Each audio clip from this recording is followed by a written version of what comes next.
अखी वेखी करामात है। एक वेरा अकाल तख्त साहब महापुरुषों ने सारे सिंघां नूं इकट्ठियां कीता। सियाल दा मौसम सी, कहंदे सिंघो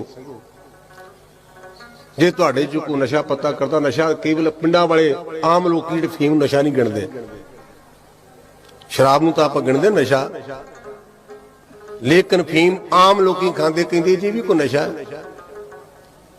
कहंदे सिंघो जे तुहाडे चों किसी नूं कोई माड़ी आदत ते मैं तुहानूं हत्थ जोड़ के कहंदे मैं तुहानूं बेनती करदा छड्ड दिओ ते एक तुसीं जपजी साहब दा पाठ सरवज खलो के इशनान करो ते जे तुहानूं कोई परेशानी ते मैं तुहाडा जामन। सारे चले गए, मैं कल्ला रह गया, क्योंकि मैं संतां दे कोल संथਿਆ भी कीती है, झक खुला सी ते मैं संतां नूं गिट्ठे तो फड़ लिया। मैं कहा जी मेरे वास्ते, कहंदे तेनों गल, मैं कहा जी मेरा साह रुकदा है,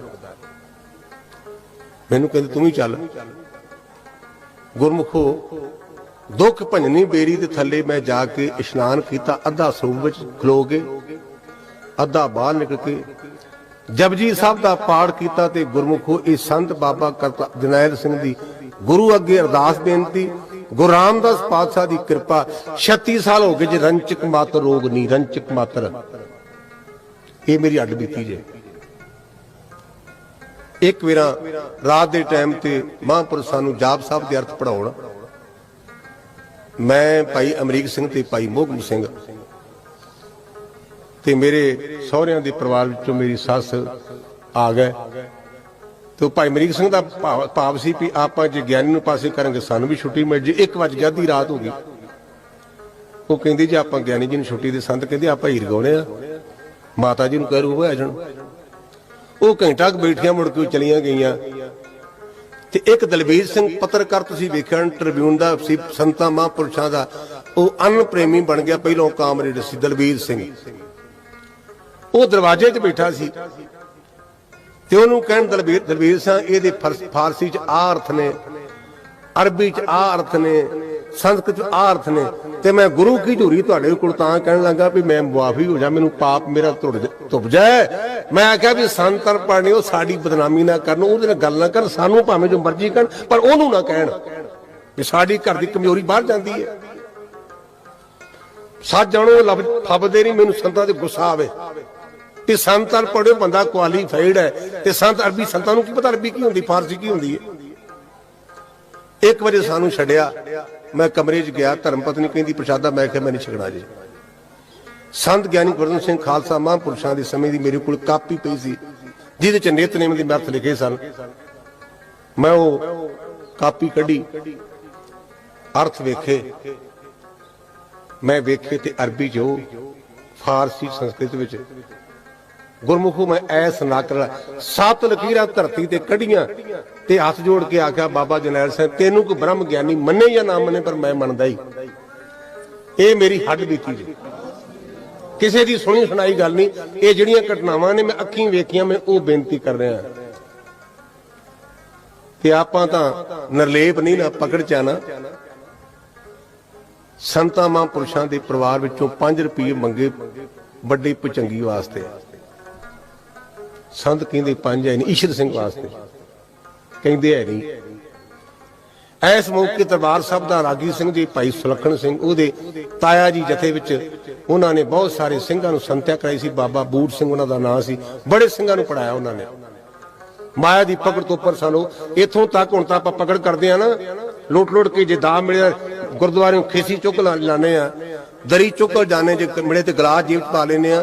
उस बाबा बूट सिंह ने जिंदगी पर्यंत जथे विच विद्या प्राप्त की ते लोकां नूं संथਿਆ कराई, पर पिंडों ठेका लैके ते कपड़े अपने कोल बनाउणे ते सिंघां दी सेवा भी करनी। मैं अखीं वेखिआ गुरमुख इहो जिहे लोग सन, निष्काम लोग सन।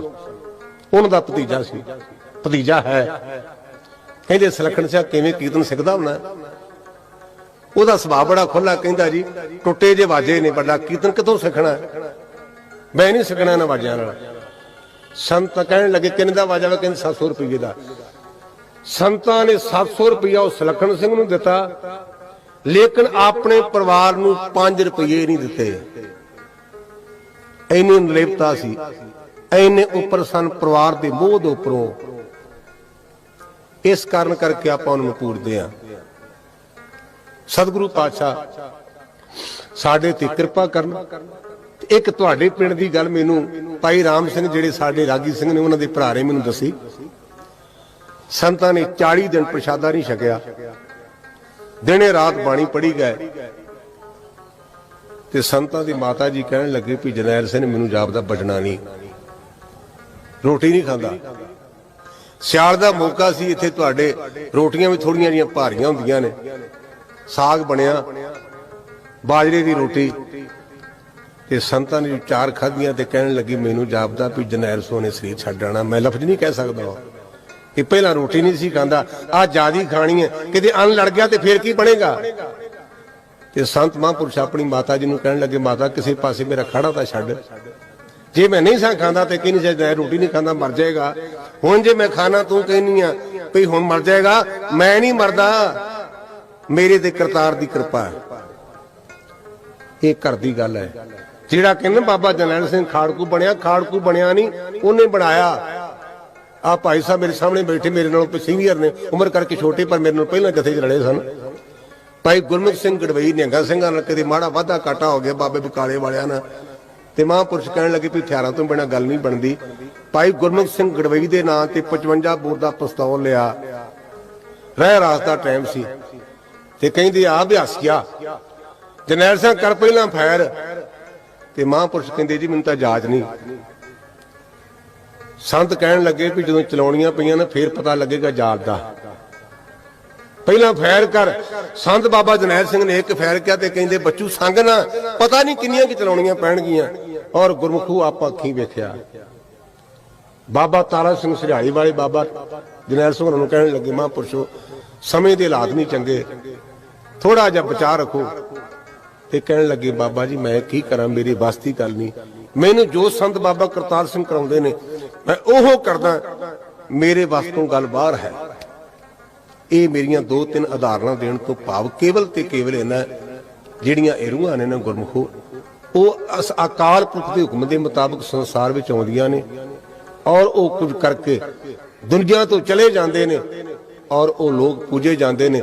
ਜਿੱਥੋਂ ਮੈਂ ਆਰੰਭ ਕੀਤਾ ਸੀ ਨਾ, ਇੱਕ ਦੇਵਤੇ ਨੇ, ਇੱਕ ਪਸ਼ੂ ਨੇ, ਪਸ਼ੂਆਂ ਨੂੰ ਚੇਤੇ ਕੋਈ ਨਹੀਂ ਕਰਦਾ ਤੇ ਜਿਨ੍ਹਾਂ ਕੋਲ ਸੱਤ ਤੇ ਸੰਤੋਖ ਉਹ ਪੂਜੇ ਜਾਂਦੇ ਹਨ।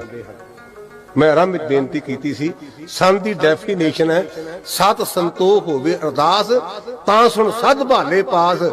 जिहदे कोल सत ते संतोख होवे ना ओदी अरदास गुरमुखो अगाह तक जांदी है।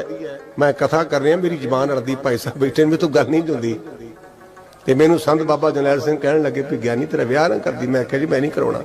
आखिर कारण की? मैं कहा जी आखिर बगानी धी लियावांगा ते रोटी पानी कित्थों खवावांगा। कहने लगे तू कथा करनी केवल ते केवल तेरे सराहने नाले छाती ते हथ मारिया ते कहंदे मैं नोट रखिया करांगा, चुक लिया करी सवेरे उठ के।